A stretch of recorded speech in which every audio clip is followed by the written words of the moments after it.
హవాలా గురించి సినిమాల్లో చూస్తుంటాం కదా, ఏదో ముక్క, ఒక నోటు ముక్క ఉంటుంది, ఆ నోటు ముక్క తీసుకెళ్తే అవతల డబ్బులు ఇస్తారని. ఇట్లాంటిది అది ఒక ఫోటో ఇప్పుడు కారుమూరి కుటుంబానికి సంబంధించి తేలిందన్నటువంటిది ఈనాడు హైలైట్ చేసింది.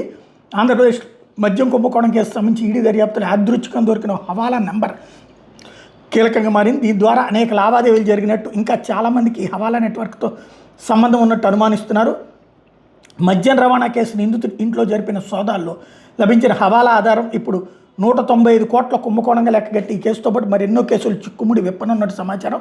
ఆంధ్రప్రదేశ్ రాష్ట్ర బెవరేజెస్ కార్పొరేషన్ లిమిటెడ్ డిపోల నుంచి దుకాణాలకు మద్యం సరఫరాలు పెద్ద ఎత్తున అవినీతి జరిగిందన్న ఆరోపణల మీద ఈడీ కేసు నమోదు చేసి దర్యాప్తు చేస్తున్న సంగతి తెలిసిందే.